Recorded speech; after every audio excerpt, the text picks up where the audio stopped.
ముందుగా అందరికీ జై భీమ్. నా పేరు మానస. పల్నాడు జిల్లా బీఎస్పీ పార్టీకి అధ్యక్షురాలు నేను.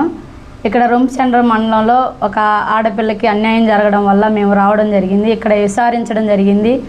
ఒక ఆడపిల్లకి న్యాయం చేయమని మా పార్టీ తరపున మేము నిలబడడం జరిగింది. దయచేసి అందరూ సహకరించండి, సపోర్ట్గా ఉండండి. అక్కకి న్యాయం జరగాలని మనస్ఫూర్తిగా కోరుకుందాం. మా పార్టీ తరపున మేము అలాంటి వాళ్ళని నిర్దాక్షిణ్యంగా నడి రోడ్డు మీద ఎంక్వైరీ చేయాలని ఉరి తీయాలని మేము మనస్ఫూర్తిగా కోరుకుంటున్నాం. ఎందుకంటే ఒక ఆడపిల్లకి అన్యాయం జరిగిన చోట నిలబడాలి.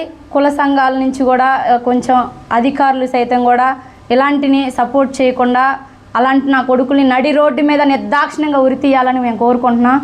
దయచేసి ఆ అక్కకి న్యాయం జరిగేలా మేము పోరాడతాం.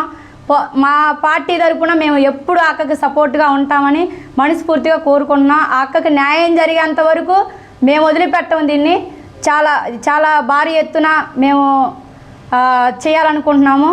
ఎందుకంటే ఇంతకు ముందు కూడా గతంలో ఇలా జరిగింది. పెద్ద మనుషుల ద్వారా ఏదో సెటిల్మెంట్ చేశారంట. కానీ మళ్ళీ దాన్ని ఇబ్బంది పెట్టడం, ఆ అక్కని ఒంటరిగా రూమ్లో ఉంటే వెళ్ళి తలుపులు వేసి అక్క మీద యాసిడ్ పోయడం చాలా ఇబ్బందికరంగా చేశాడు. అలాంటి నా కొడుకుల్ని నడి రోడ్డు మీద ఉరి తీయాలి, ఎంక్వైరీ నిర్దాక్షిణంగా చంపేయాలి. అలాంటి నా కొడుకులు ఉండకూడదు భూమి మీద.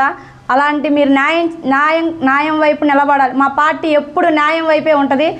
అధికారుల్ని నేను కోరుకునేది ఒకటే, ఎవరైనా సరే అధికారులు నిర్దాక్షిణ్యంగా అన్యాయం జరిగిన కాడ నిర్దాక్షిణ్యంగా చంపేయాలంట. నా కొడుకులకి పోలీస్ స్టేషన్లో పెట్టి 3 పూట్ల మేపడం కాదు, నడి రోడ్డు మీద ఉరి తీయాలి. ఇంకొక ఆడపిల్ల వైపు చూడాలంటే ఏ నా కొడుకైనా భయపడేటట్టు ఉండాలని నేను కోరుకుంటున్నాను.